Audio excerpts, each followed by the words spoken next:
Welcome to the Lead Like a Boss podcast. Advice and inspiration from real entrepreneurs for real entrepreneurs just like you. Hey everybody, this is George K with Lead Like a Boss. We've got a wonderful guest. We are going to be talking about everything to do with marketing, but with a heart. Christina Gantz is our guest, and she is the founder of Gantz Creations. Christina, welcome to the show. Thank you so much. I'm so happy to be here. Christina, you've been doing this for a while, and there's a lot of digital marketers out there. And I know what you do it with a twist, and I really want to get into that in a minute. And when you guys see the creatives that I'll flash up on the screen for those of you, who are on YouTube, and those of you who are on Spotify, just click the link and go to our website. You know what I mean? Your stuff is different.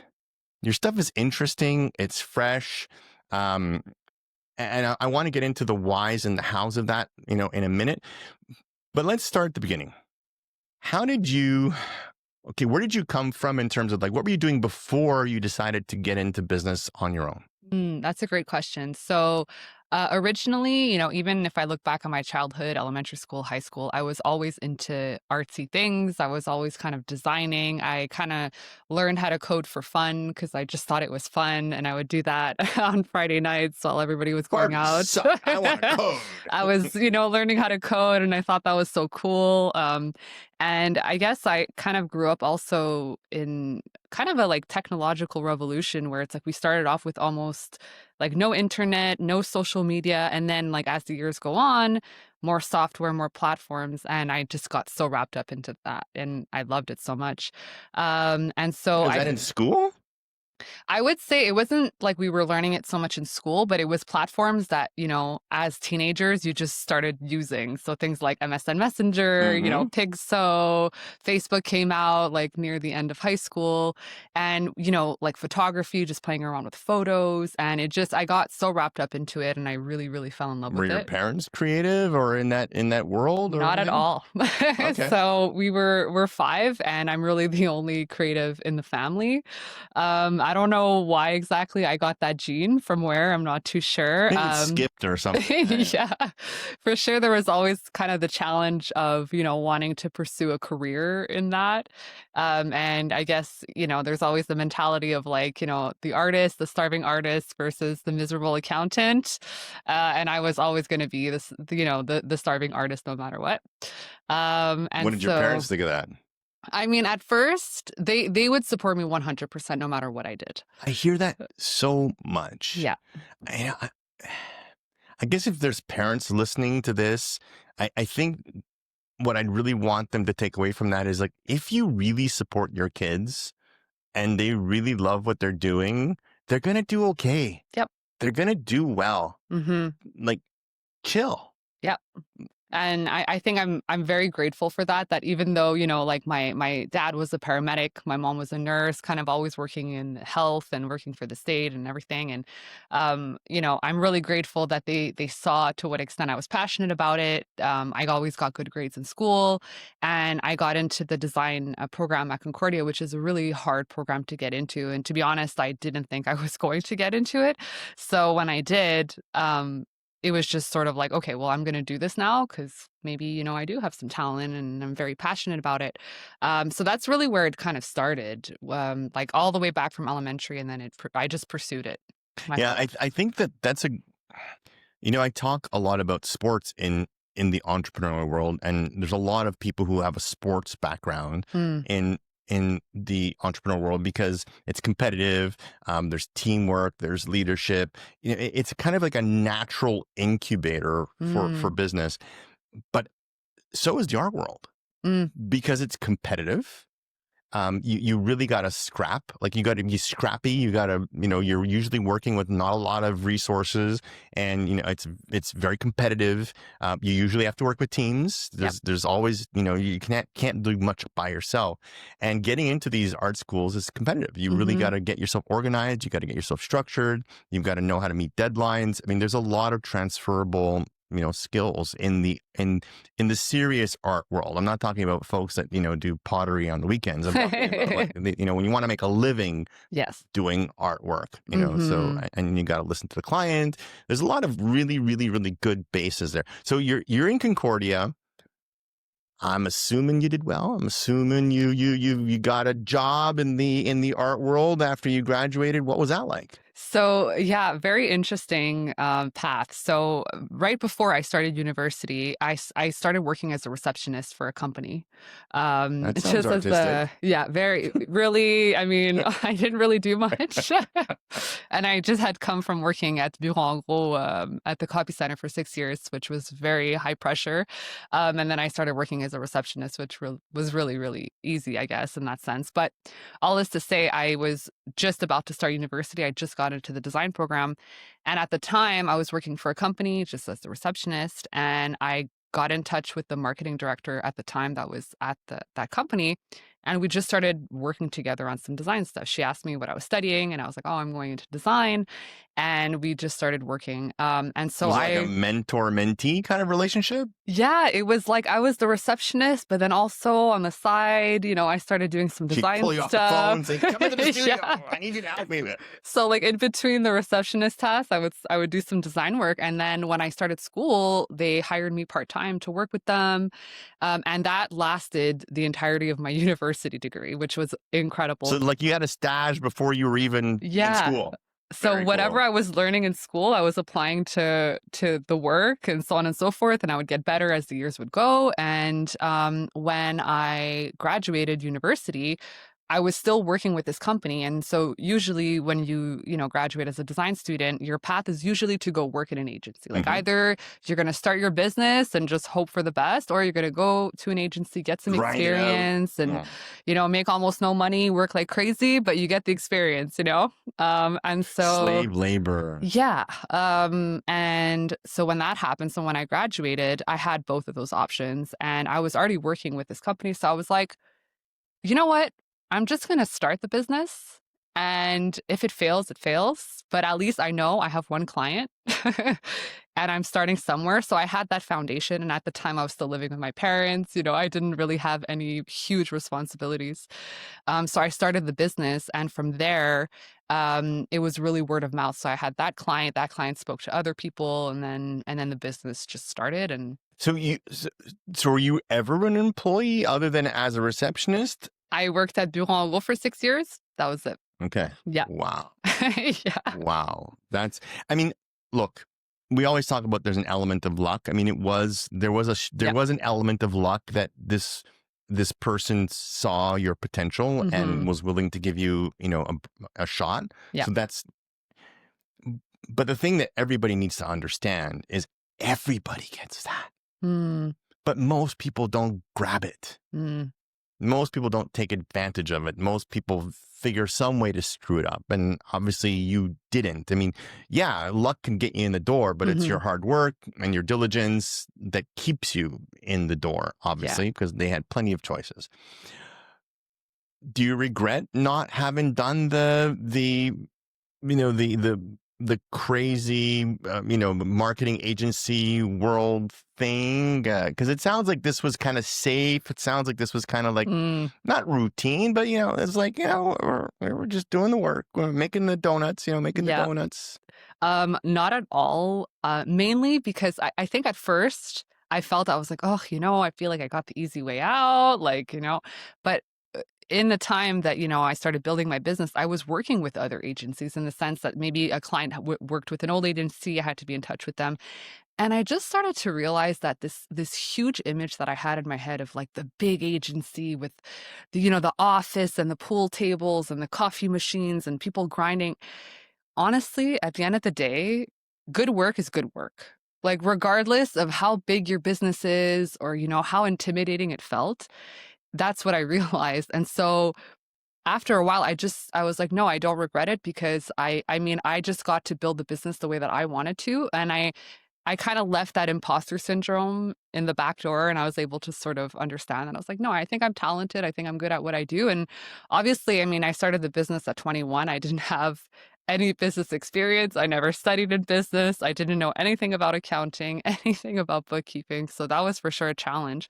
But that learning, like just learning as I was going along, getting mentored by amazing people was so worth it. I think you said something that was really important. The work is the work. Mhm. Good work is good work. I think there's a lot of ego in folks that want to have like a brand name, if you will, on their CV, and they think that having that is going to open doors for them, and et cetera, et cetera. And I'm hearing from what you're saying that that might not be so true. Yeah. And I think it's not as much in demand as it used to be. I think that what I'm seeing, at least with clients now, is they don't necessarily want like just a solo freelancer, but they want that tight knit, like team that's there for them for whatever they need. It's like the idea of that agency where there's like 100 people working on your project. That's not as attractive as it used to be. I've noticed. Yeah, and I think certainly since COVID, this idea of like everybody's everywhere, and this idea of a centralized kind of hub, as being like so advantageous, I think that myth has kind of disappeared now. I don't think that really. I mean, it's there and there's pros and cons, but it's not the only option. And I think it's the thing that my clients appreciate about me the most is that at the end of the day, I have a team and they're incredible, but I'm always the face of the company. The clients are always going to deal with me in some way, shape, or form. And they love that. They love that I have an eye on the projects, I have an eye on the team. And yeah, the idea of that big, agency where you'll never really meet the CEO and, that's kind of not as attractive as it used to be, I'd say. Yeah, I mean, I get it that, Nike wants to deal with the big Fifth Avenue agencies. I get that. I understand that. But the Nikes of the world represent less than 1% of the business community. I mean, most business is small business. And most small businesses want a more intimate relationship with the people that they're doing, that are doing certainly their marketing work, because that's the face of their business. So I think that makes perfect sense. You've been doing this almost 10 years? Yeah. Okay. You got a good break, which is cool. And you capitalized on it, which is bravo for you. What were the things that you had to overcome? Because you just finished telling us, no accounting, you know what marketing is, but you don't know how to market your own business because you never marketed your own business. So, shoemaker, no shoes, all that stuff, right? Yeah. We know that. What were some of the challenges that you faced, and what advice would you give to folks that are trying to do the same thing you were doing and are at that stage now? Such a great question. I would say the biggest challenge I had was delegation. And I think a little bit of ego as well. At 21, I just think I could do it all. I want to do it all myself. I want to do the design. I want to take care of everything. I'm so afraid of losing this baby that I've created and handing it off to somebody else. But what I realized is that at the end of the day, it was just really slowing me down. And I just didn't have a life. I was working all the time, like 7 days a week, all day long. And there just came a point where I was like, I just can't do it all. And I have to eventually trust other people. And that was always a challenge for me, even from when I was very young. And I think that that's where the entrepreneurial spirit came. I feel like I was always an entrepreneur deep down inside, like that leadership. But yeah, part of that leadership is to learn how to delegate. And it was actually one of my mentors who one day just kind of saw me sort of, working all the time. Dragging your butt into the office with bags under your eyes. Yeah. And she was just like, they're like, you have to see the opportunities for growth that delegation will give you. And I was like, you know what? Okay, fine. So let me test it out a few hours a week, hire a designer. At that point, I had already delegated the financial aspect because, this was something I had no experience in. So accounting but the design, portion, web design, graphic design. And so I hired the first person and I just immediately I was like, wow, this weight just came off my shoulders. I'm like, I can actually eat dinner with my family and have a life and And it didn't blow up. And it didn't blow up. And for sure, there were challenges of okay, this person didn't necessarily execute the way that I wanted to. Now, I'm 100% accountable for that. And that was something else I had to learn was that it's how did I brief them? Was it clear? How can I do better? How can I motivate them to do better? And so just that, learning all of that was amazing. But I would say the delegation was definitely the biggest challenge. And my biggest piece of advice is to, it's okay to ask for help. It really is. And in fact, it's the only way you're going to grow. as a Yeah. business. Yeah, Yeah. I 100%. I love the fact that you mentioned that, you know, am I delegating properly? Like, Mm, am I doing the proper delegation process? You talked about, am I communicating, my ideas? So often when I speak to entrepreneurs that aren't skilled in this, I get something like, well, it was obvious to me. I mean, duh. Like, just do it. I mean, it's right there. And when you've been doing something for so yeah. long, your brain fills in the blanks. And for someone who's never done it before, there's a huge gap, between the beginning and the end, Mm, that you just kind of squish. So yeah, I hear that you learned how to not assume that they understand your vision, and you learned how to communicate the vision so that they would be able to successfully execute. yeah, absolutely. And, there's the added factor of creativity, which is super subjective. Mm, It's not like math or science where it's like there's, an end result and it's a fact, right? It's like we get a project, and at the end of the day, one designer is going to come out with a concept. It's not going to be the same concept as the other designer, and so on and so forth. And my clients, they got used to my style. They got hmm used to what I would create. And then when I would hire other people, sometimes it would be like, whoa, that's so out of the regular style. And I realized I'm like, okay, I can't pin down creativity. It's impossible to pin down creativity, but I can show my designers, I'm like, this is how I create something. This is like a like, signature style type of thing. yes, like this is the general brand. This is what we're going for. And then giving examples. I realized just giving as many examples as you can, not enough to block creativity and put them in a box, but be like, these are sort of the parameters that you should stick to, and giving like 4 or 5 examples like was a game changer.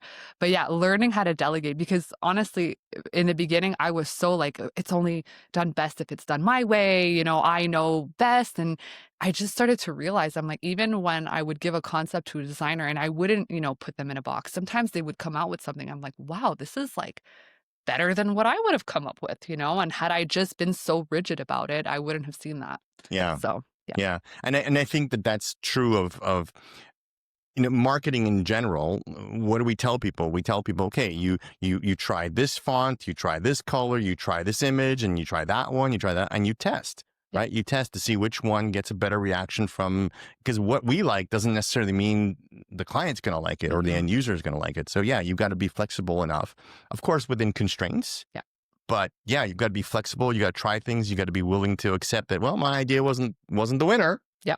That other idea was the winner. That people like that one better. So, okay, great. Exactly. Clients love like iterations. They love multiple options. Just sending one option sometimes is not the greatest. Like they love having options, and they see that we're putting in a lot of effort as well. Okay. So how big is your team now?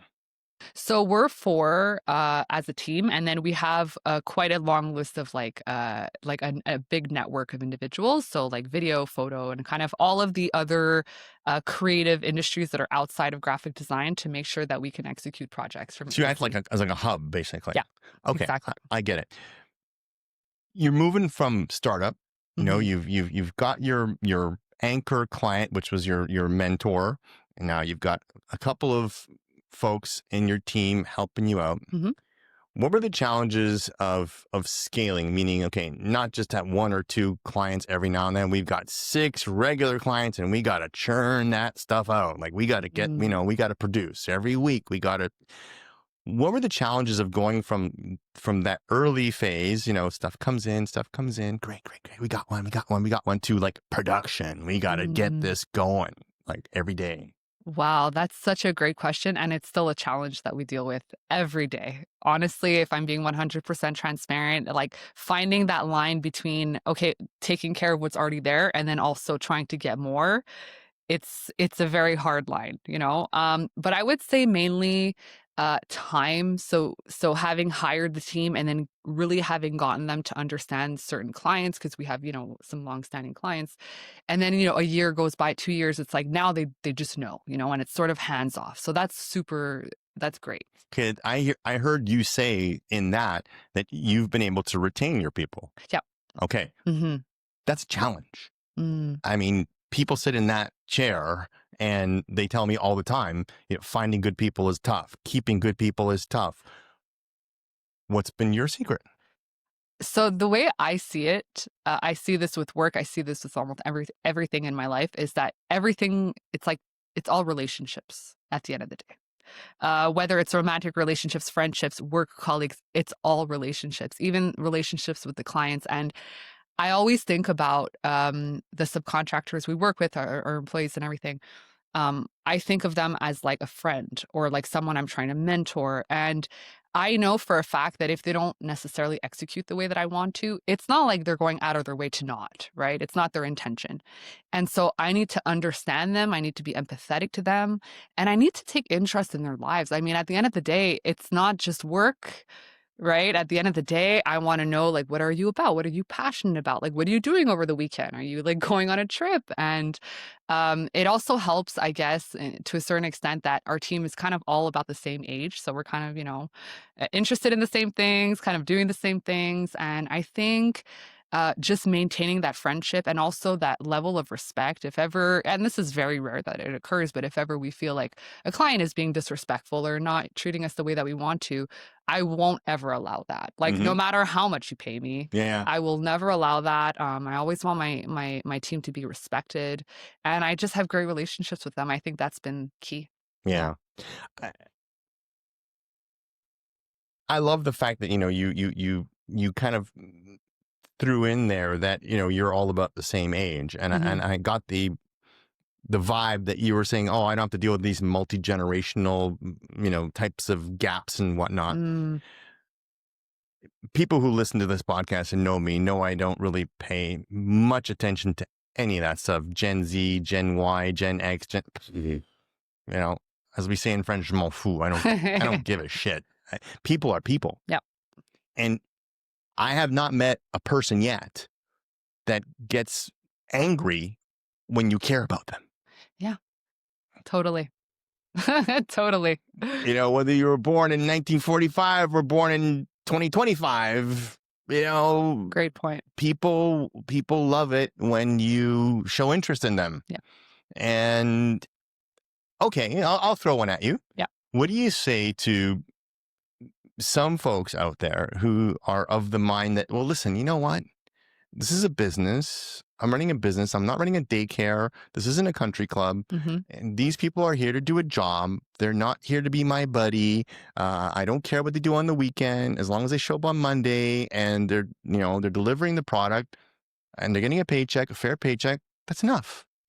What do you say to, I mean, they're not being abusive. They're being fair. They're being kind. They're being good. But what do you say to people who think there needs to be like this Chinese wall type of thing, between, the personal and the private and all that stuff? Like, because that's a big thing. And it's a really great question, because even growing up, I feel like that's a lot of the advice that I would get, is always like, keep the personal life personal and keep the private life private. And, I get that. And I sort of implemented that in the beginning, but I just realized that, my team would feel, motivated and way more invested in their work when they feel like it's not just about the work. And it's like, that's the main difference. And I almost wonder with your question, it's like, what's the level of retention in that kind of model, right? It's like, if it's just like another number, I understand, okay, maybe there's no abuse and maybe it's just kind of like a clock in, clock out, but it's just kind of like, there's no relationship going on. And I don't know how things can last if there's no like foundation for any form of relationship. And yeah, people like when, we care about them, and they like when we take interest in their lives. And it's not even something that I do like because I'm like, oh, I just want to make more money. I'm like, this is genuinely what I see my interactions with everybody is to build some kind of relationship. Do you think that's something that people can learn?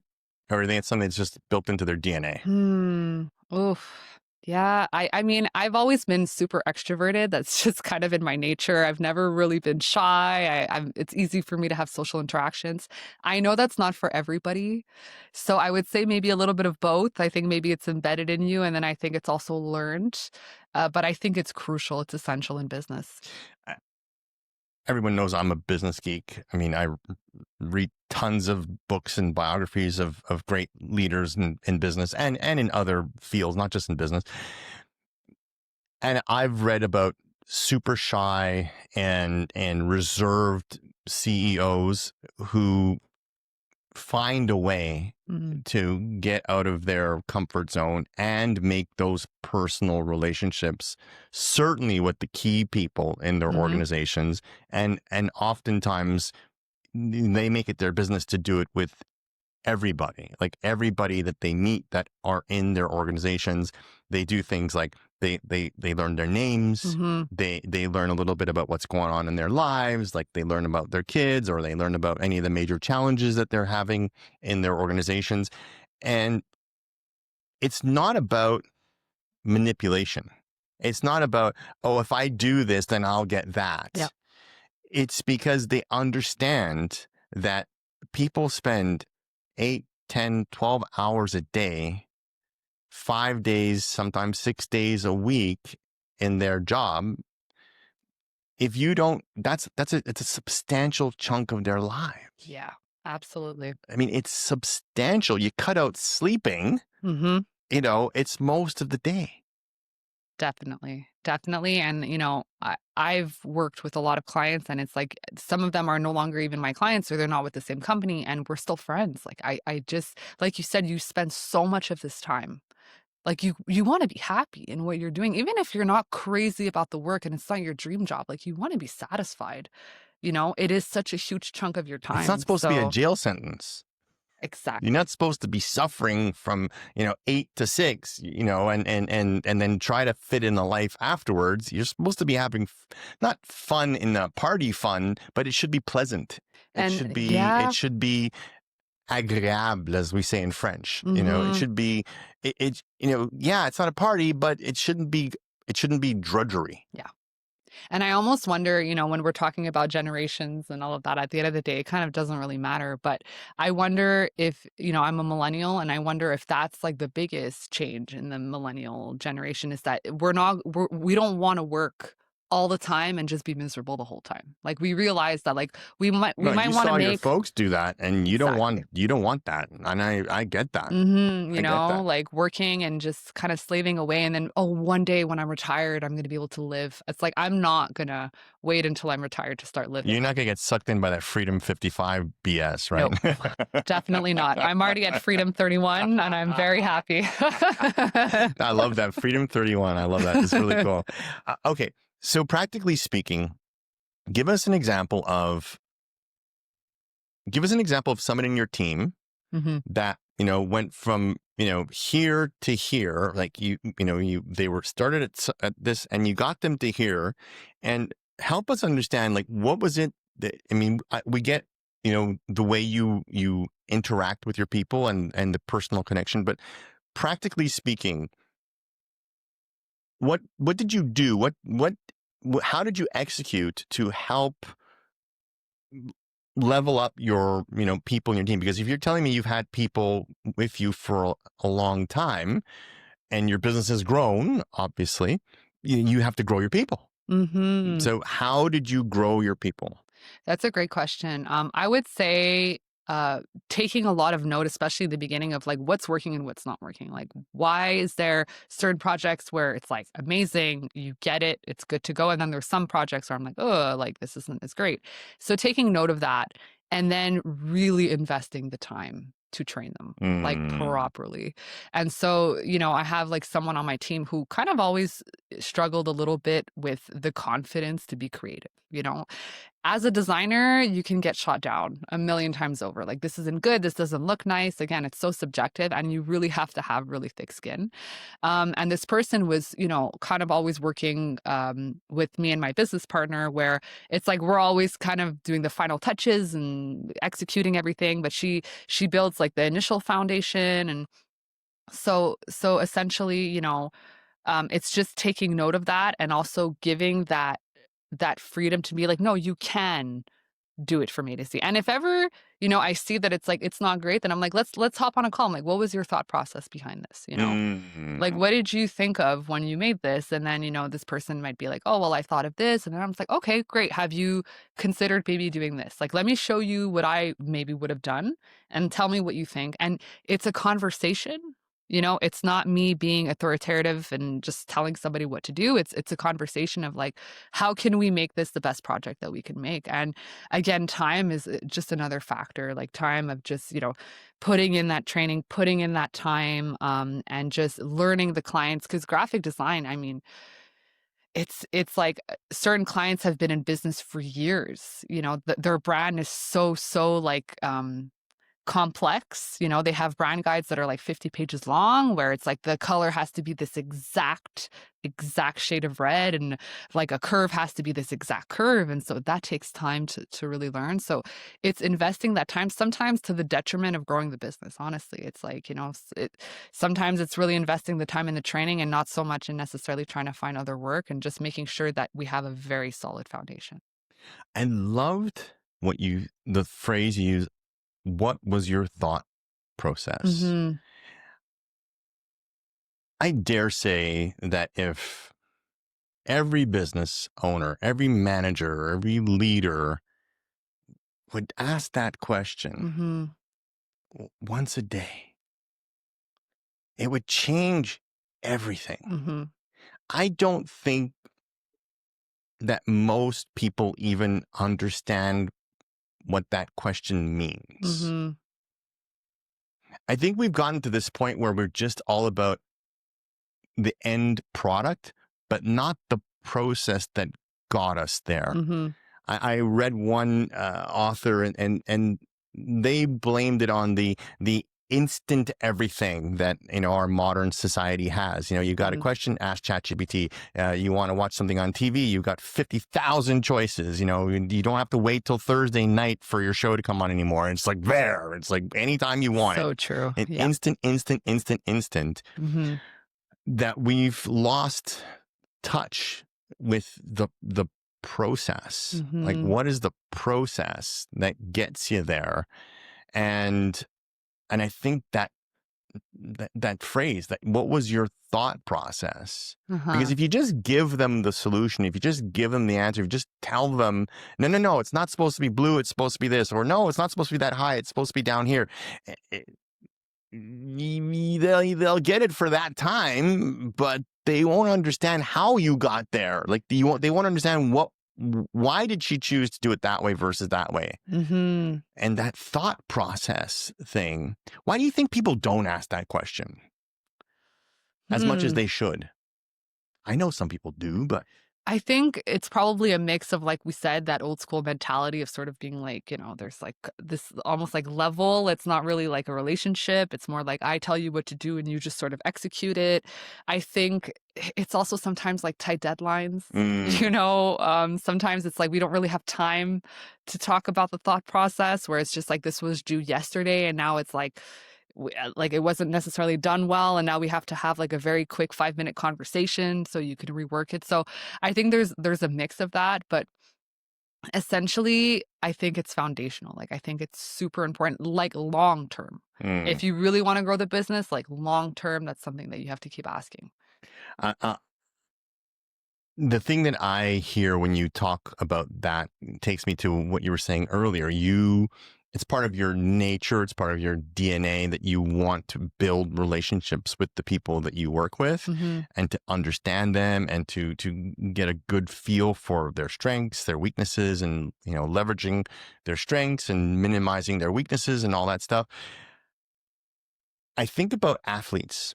I Mm-hmm. was listening to an interview of a very top basketball player, and they're talking about all the drills that they would do with their team, that this championship team that they were on, and the idea that when you drill Mm-hmm. so often with the same tight knit team of players, the amount of communication that needs to happen just drops, boom, dramatically. Mm-hmm. Now it's just a look, a feint, a call, a body gesture, and boom. Okay, he's going to go left. Oh, he's going to go right. Oh, he's going to go long. Oh, he's going to go short. Do you think that happens in the workplace too? I think that, yeah, practice makes perfect, really. It's like repetition, consistency, for sure. Absolutely. Even there's times where, I'll get a project from one of my team members, and I'm just like, oh, I could just redo this right now. Like I don't, it'll take me 5 minutes. It'll be so quick, but I'm like, no, I'm like, I gotta put in the time, gotta be consistent, gotta hop on the call. Even if the call takes 30 minutes, it would have taken me 5 minutes, but the call will take 30 minutes. Why do you do that? Because I know long-term, it's gonna be way more beneficial. How? Because of kind of what you're talking about in the drills, eventually it gets to a point where you've done it so many times that it's like second nature. Why not just hire someone who's better? Whew. Um, So much faster, no? it's, talent is talent. Work ethic is something else. Work ethic is very hard to find. Talent, I mean, designers are designers. There's a million great designers. You are way too young to understand this stuff. I'm sorry. No, I'm just kidding. Yeah, that's a very profound statement. Thank you. Yeah. I think that work ethic is really everything, and that's the hardest thing to find. And I remember this is what my mentor told me at the time. She said, like you're a good designer, but she's like your organizational skills and like this work ethic that you have, like it's hard to find. And I was always confused because I was like, no, for Isn't sure there's everybody like that? yeah, I'm like, and then when I started building my team, I was like, wow, like you are right. Not everybody has that work ethic. That's very hard to find. Yeah. Yeah. Yeah. So I was kind of being facetious, but you're absolutely right. And the numbers bear it out. I mean, when you look at the cost of hiring and firing and training and retraining, I mean, it is the glue that holds so many businesses back from being able to explode. I mean, I get that you started young and you've got years behind you that has allowed you to do this. Imagine you were starting now. Like, imagine you just, you know what? Screw my job. I love designing. I'm going to start my own box, whatever you call it, the firm. Mm-hmm. Would you still put in that same amount of time? Oh, wow. Hard to tell. Because I think part of the journey that I've had, given the fact, like we mentioned, like I was never really an employee. Like I worked, during high school. You kind of grew up in the know, business. That's it. I never had like a quote unquote like job, I guess. So I think that learning how to be an entrepreneur kind of in the moment was like, that's really where I learned, I think, everything that I need to know to have made the business the way it is today. I almost wonder if, had I just taken the traditional route and just gone into an agency, I'd probably like maybe have really mastered. Fired your ass. They would have fired your ass. Oh yeah. I would have probably mastered about your clients. Yeah. You care about your colleagues. You're not throwing them under the bus. Yeah. What's the matter with you? I know. I think I would have been probably a really great designer, maybe better than I am now. But everything else that I learned, I don't think I would have had that. I don't think that the business would be as successful because I learned everything by making mistakes. And you did it your way. Yeah. Yeah. Okay. Think about where you are now in terms of your eye for talent, your eye for people. Yep. Versus where it was, let's say 10 years ago when you started.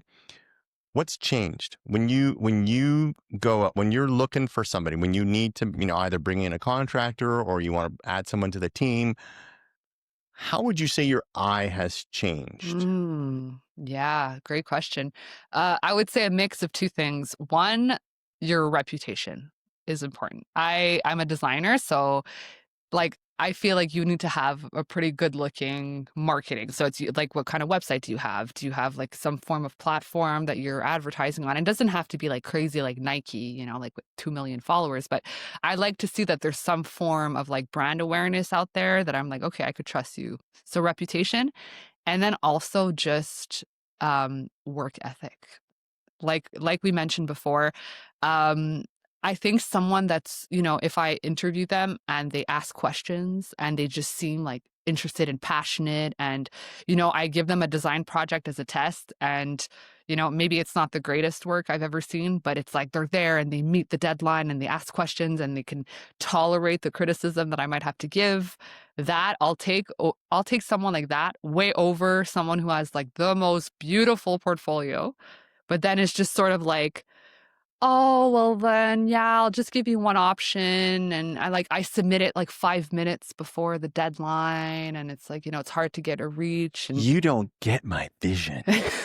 yeah, designers are touchy. See it. This is why I went with this style. Yeah. The moment you are defensive about your work, that's the biggest red flag I've ever seen. And I probably won't trust you. Yeah, I hear you. Okay. Yeah. So I think that whether you were hiring for an engineering firm or a cement company, Mm-hmm. it's the same thing. Mm-hmm. I don't think there's a difference. Mm-hmm. I think that, I remember a time when I was working with a tech company, and we had this huge project, and we had to onboard like 25 programmers like in a month. It was insane. And I had to go fast. So one of my key questions was, tell me about a software program that you're developing right now. Mm-hmm. I can't tell you Christina, how many these people were. I am a coder. Like, coding is my profession. Coding is what I do. Okay. I would say easily 7 out of 10. Like, I don't, I code for school. Like, I've got, projects, but you mean code on my own? Like my own code, my own software? No, I don't do that. I'm a student. I'm only in university. I mean, I'm like, if this is your thing, if this is what you want to do, if this is your profession, and you're telling me you don't want to do it for fun, like you're not doing it on the weekends, you're not hacking around with something, you're not trying to make a new Donkey Kong or whatever, I don't know. Like, if you're not doing this for fun, why would I trust you to do it for me for pay? That's such a great point. Yes. And I think that's probably, if I hear someone say something like that, like, yeah, I just do it for fun, or here are some projects I just did for the fun of it. Biggest green flag. It's like, you are passionate, you love what you do. And sometimes it still blows my mind that so many people just hate what they do, or like they really dislike it, or they're miserable at their jobs. Like, I love what I do. I could be making millions, billions, and I'd still be doing what I do because I love it. Yeah. Yeah. So I think, okay, Christina Jr., your daughter's hitting the market. Okay. She's doing whatever she's doing. I don't know, ski instructor, astronaut, whatever. Mm-hmm. Okay.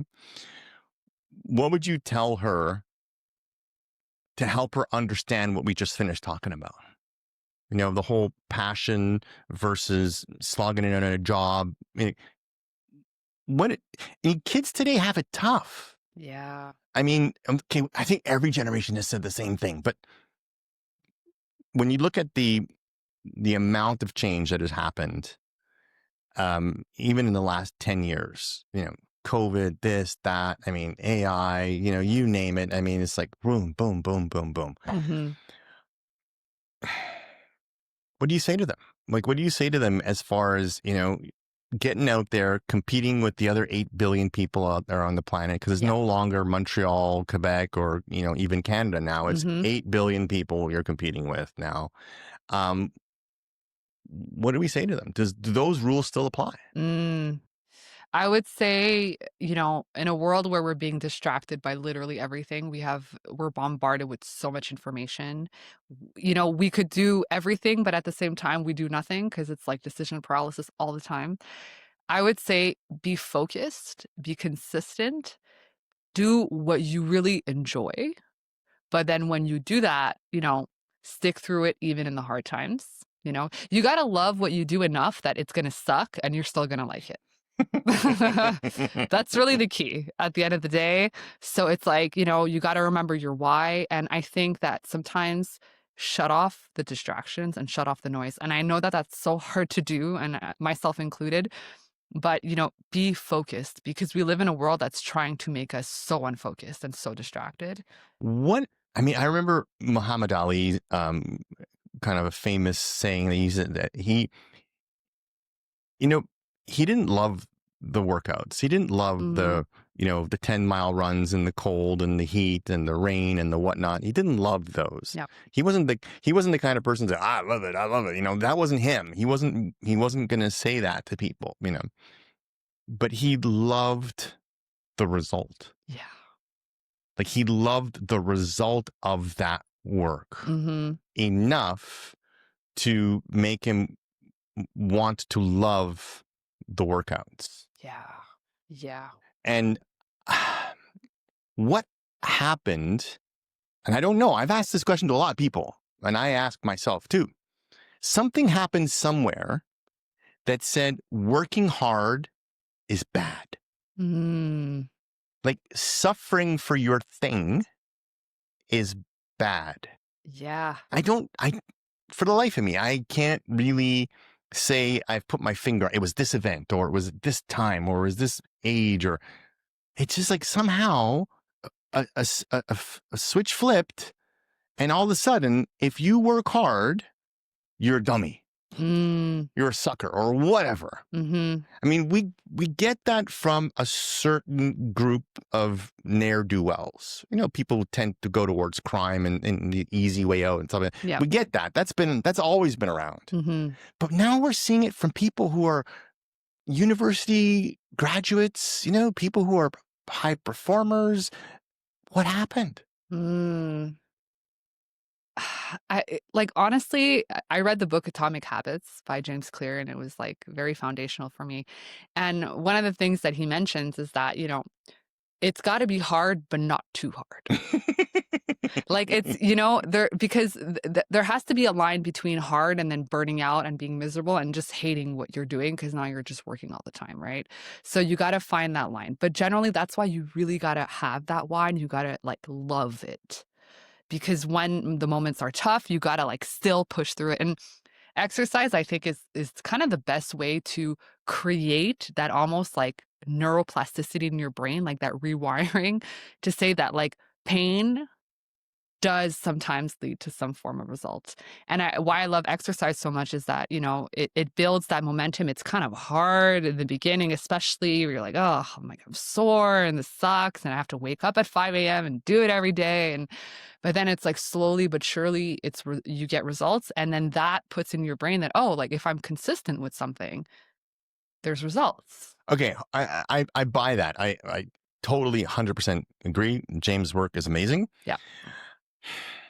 Hey everybody, this is George K from Lead Like a Boss, and I just wanted to announce that I've got a new partner for the podcast, OnPod. You can check out the link down below in the show notes of today's episode, whether you're watching on YouTube or Spotify. OnPod is an amazing organization. They've got beautiful professional studios set up in marketplaces all over the country, and stay tuned. Look at their website for new ones coming out near you. But we're talking about people who have gone through 10, 12, 15 years of very competitive schooling. Okay. They've gone to competitive schools. They've worked the long hours. They study for the exams. I mean, we're talking about people who know how to grind. Okay. People who know how to get shit done. Mm-hmm. And a lot of them also have, their side gigs. They've got, I don't know, sports, or they've got, music, or, whatever. They've got their other pursuits that they're doing. They volunteer, at various, clubs and such, because they know it's good for their career and good for their resume. So we're not talking about people who are afraid of work. Okay. They work. Okay. But what happened, like, in terms of, maybe we already said the answer. Maybe it was, seeing their parents, sacrifice and not be happy. And so they said, no, I'll work, but I ain't going to work that much.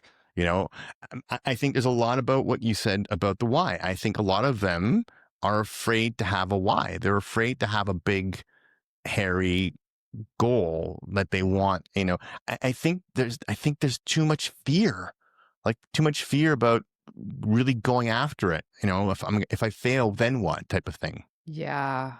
Yeah, I really think at the end of the day, it comes down to just like not really loving what you actually do. And I'm going to be 100% transparent. I have a lot of people in my life. I can't think of one person that's like, I love Mm, my job.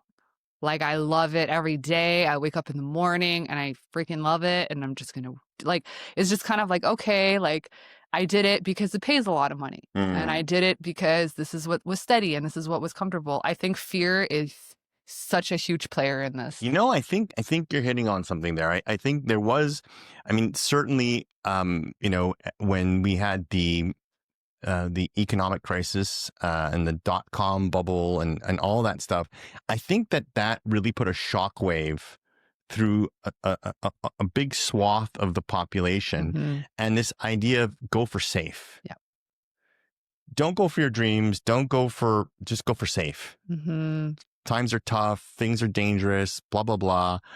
Just go for safe. Mm-hmm. And I think we did it even in the system, in the school systems. I mean, now school systems are driving students into career paths that are in demand by the industries or by the big companies. And rather than nurturing what kids want to do, they're kind of driving them like cattle into certain silos and saying, okay, you pick from door A, door B, or door C. That's it.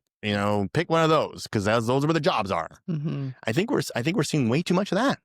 Yeah, definitely. I think that times are difficult. Everything's expensive at the end of the day. It's like it's hard to buy a house now. It's kind of hard to, if I was a student, and I mean, I was a student 10 years ago, but like if I was a student today, I'd probably be like, yeah, like what's a career that's going to make me a lot of money so I could just survive, just so I could like get housing. It's pretty tough out there. And I feel like the grand majority of the people that I see that are miserable is really, they're doing it for the money at the end of the day. And like, no judgment there, you got to put food on the table. But yeah, I think the days of sort of like follow your dreams and fail and then fail again, we're not hearing that narrative as much anymore. Fail fast, fail often, fail forward. Yeah, it's just like make money, make money, make money. And I think with social media too, I mean, like I grew up with that. I started high school with absolutely no social media, and now like today, I've seen the progression of it all. And social media, I mean, like we get bombarded with so much information, like so much information. Everybody has a better life. Everybody's richer. Everybody's, way more good looking. Like it's Do you constant. think it helps?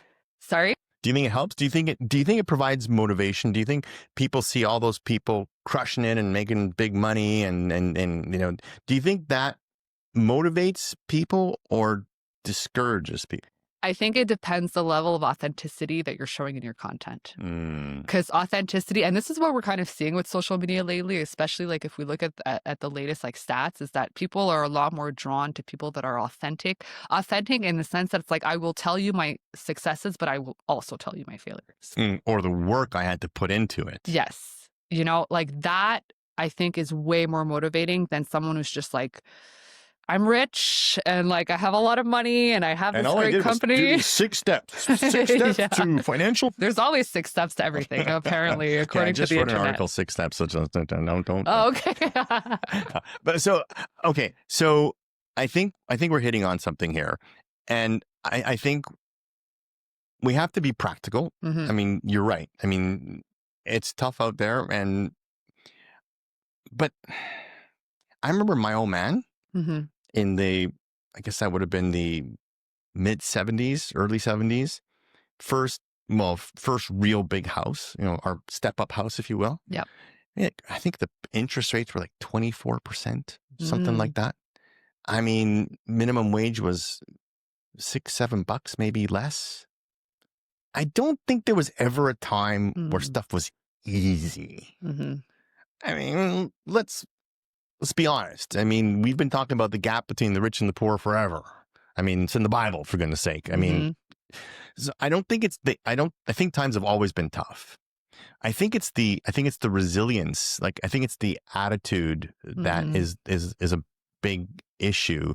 And I think people have just been sold this idea that, easy is good and hard is bad. Mm, And, and I think, if you love what you do, I get it. But going back to Muhammad Ali, he loved kicking ass in the ring. He loved winning.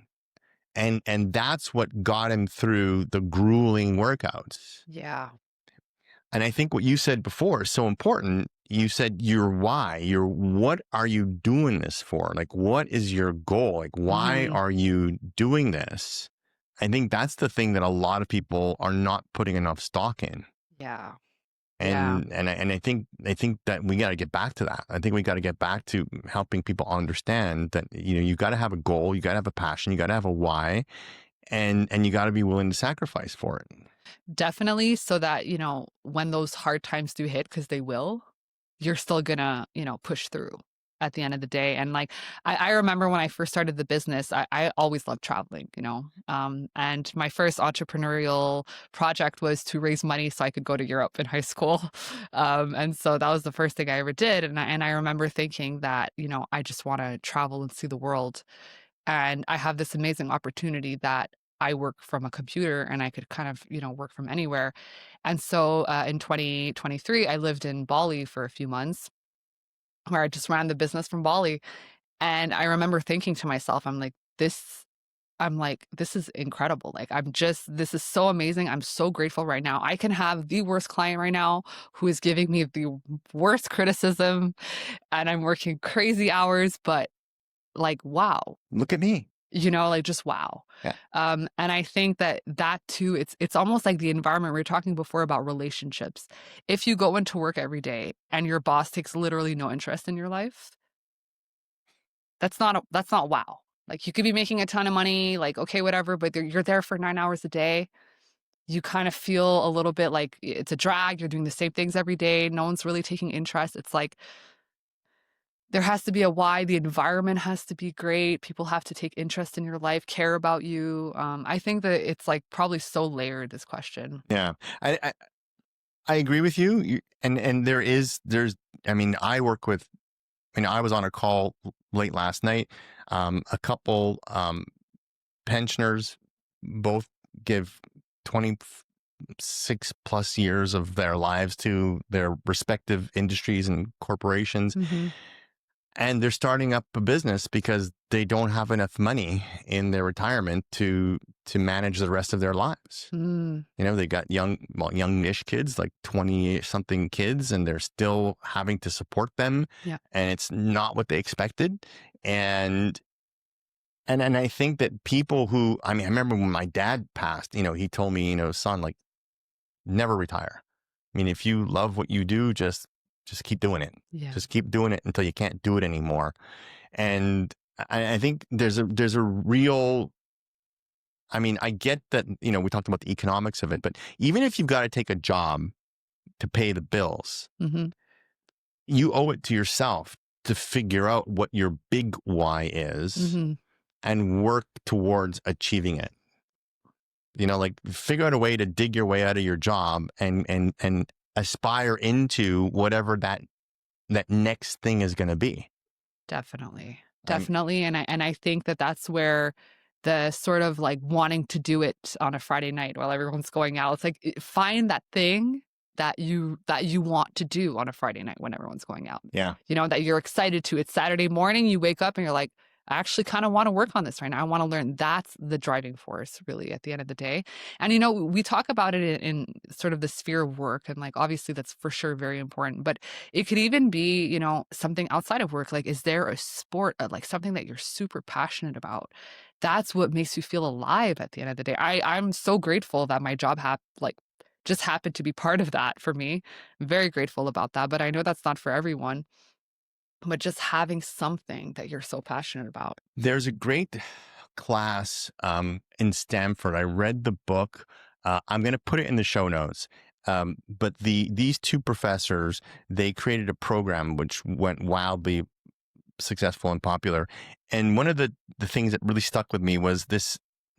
Their goal was to help young students just entering Stanford, like, where are you going to go? Mm-hmm. Like, what track are you going to take? Because they get there and they go like, I don't know what to do. Mm-hmm. And they tried to make these young people understand it is ridiculous to believe or to think that at 21, 22, 23, you're going to figure out your whole freaking life. Yeah. Like that shit ain't happening. Mm-hmm. So just dump that at the curb and just look at it like life is a smorgasbord. Yeah. It's a buffet. Try a bunch of things. I love that.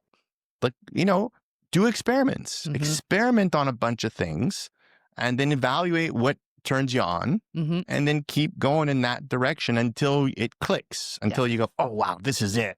This is it. Mm-hmm. But the idea that you got to figure it all out and then just like, that's it. I mean, that's ridiculous. That's the biggest lie we've ever been sold, I think, is to sort of like choose a path, stick to that path forever. You can't make a mistake about it. You can't turn back. You can't change your mind.